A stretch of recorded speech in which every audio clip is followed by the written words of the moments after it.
I think just the amount of uncertainty in the last 5 years alone, I think it's all Yeah, well, communication, because the big thing I think is communication has advanced so much that everybody can say something, and that's a huge thing, because now you can't trust anything. You can't trust a scientific article, you can't trust a news article, you can't trust what the is going on. Now this extreme right developing and extreme left developing, and it's all polarization. And I think that what's happened is that because of, like you said, all of these social media, blah, blah, blah, everyone's saying different stuff and everyone thinks, now everyone feels uncertain, and in times of uncertainty, people crave a certain leader, and therefore the certain leader is the Donald Trump. See, I think the biggest problem, really, or one of the biggest problems that complements that, or agitates is probably a better word, is that because we understand how communication works now, and more people understand it, they're doing the fear stuff really well.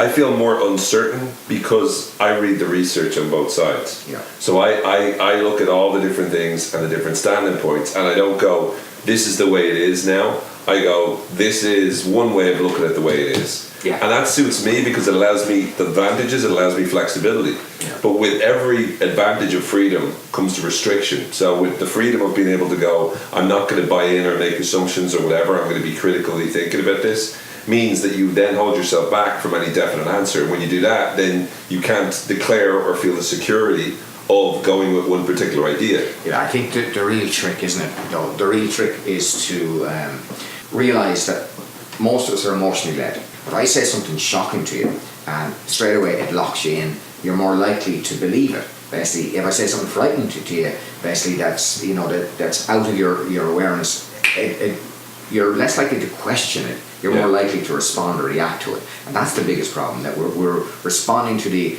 emotional headline or the emotional appeal or the emotional whatever, basically. So, and once the emotions are in place, the logical brain's kind of took a back seat. Yeah, and the problem with uncertainty is that we're uncertain because uncertainty is good in that it stops us from being too arrogant and stops us from closing our mind to other perspectives. The problem with it is that the uncertainty is a scary place to be.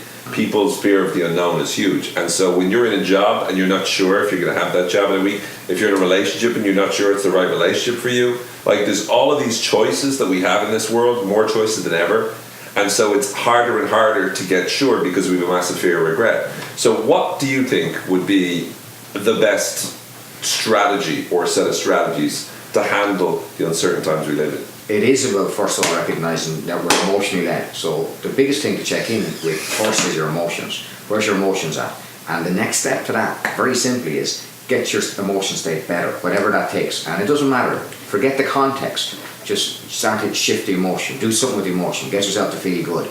Listen to music that makes you feel good.